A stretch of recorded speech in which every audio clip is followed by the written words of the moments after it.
multiculturalism is a scam, is a trap. And actually, when you look down into it, multiculturalism is uniculturalism.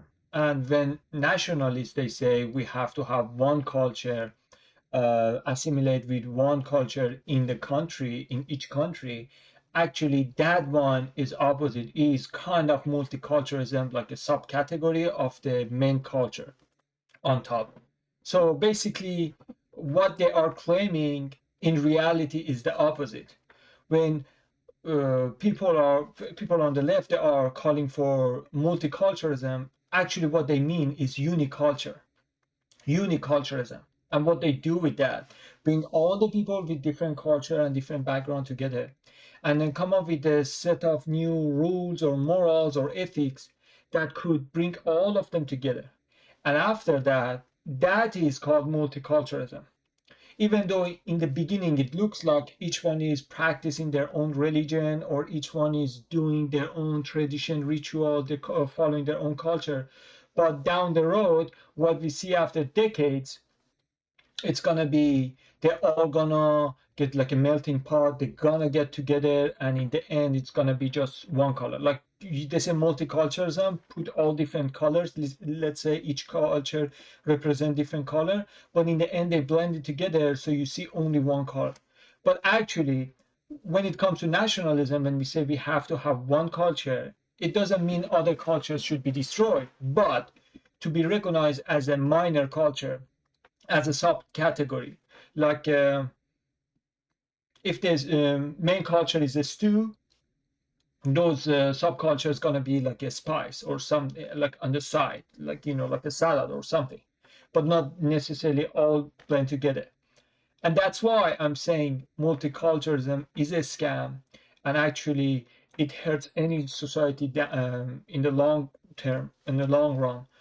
But on the other hand, if we have only one culture for each country, and other people from different culture and background, while they're enjoying their freedom, but also they have to assimilate with the main culture. Like for example, they say, let's say, I don't know, I'm Muslim, right? So in America, it is very common to eat pork in some ceremonies, in some events, some days.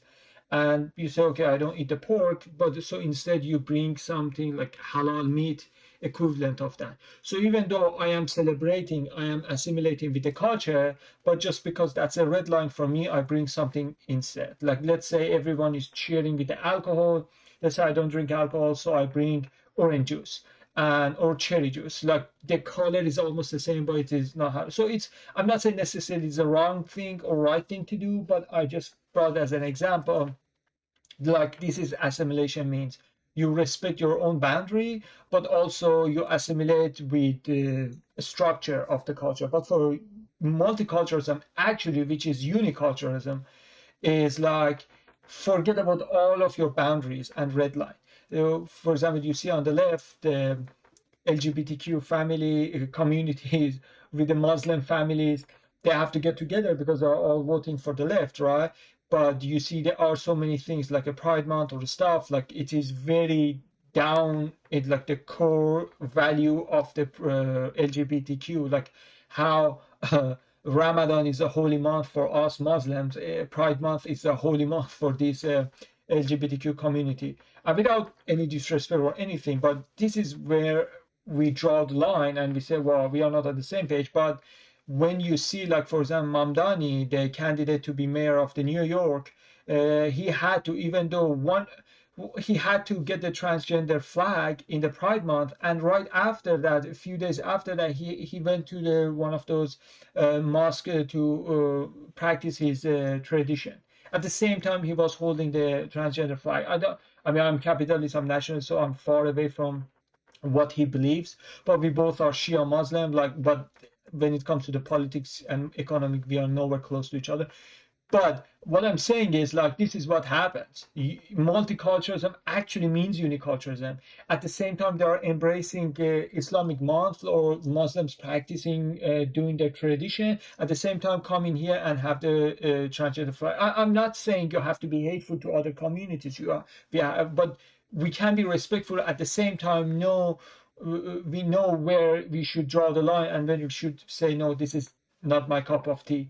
But in uniculturalism, if you have noticed, like try to pay attention next time, you never see they have internal fight with each other, even disagreements, and which is nonsense. That it's impossible. It is impossible. All different group of people with different background, different religion, different culture, different mindset. They all believe in different things, and at the same time, they're on the same page. It is like what is going on in reality, in the truth. What is going on is, so the Muslims, whenever they see something it doesn't align with their values, they shut up. LGBTQ, whenever they see something it doesn't align with their value, they shut up. African communities, when they see there's something it doesn't value, well, it doesn't align with their values, they shut up. So it's not about like they all agree with each other. It's just about like, where should I shut up and don't talk about my value? And that is the poison of multicultural, because it destroys that. Because each culture has its unique features and you need to embrace it. But if you have to cut it out, carve it in order to be appealing to other people, then eventually you're going to lose all the taste, all the texture of your own culture. So sometimes you have to stand with your culture and say, hey, I respect yours, but if we are not on the same page, I cannot participate. Like, for example, Mamdani didn't have to be nasty or salty or negative. He could just say, this doesn't align with my values, so I'm going to sit this one out and I'm going to go just participate in my mosque. And I understand, no hate, no nothing. And then put some lovely letter on the Twitter to say, like, there is no bad feeling between them. There is no bad vibe between them. It's just like, I cannot do that. But he couldn't, because it's about everyone. It's everyone. It's going to be everyone's turn to shut up and take it for the team. But with nationalism, when we say we have to have one culture, it's about other cultures as a minor culture. Sometimes they help the main culture and say, hey, at this point, this is wrong. How would we do this? And how would we do that? At the same time, when we respect, we have to respect and assimilate with one culture. So even if you don't like the culture, fix it for the better instead of change it completely and bring yours. Because now it is competition. Who's going to overpopulate other one to be the dominant culture? Rather than we say, no matter what is our population or percentage of our people in the country, still we're going to help the main culture, but just making sure like everyone's going to win in this culture.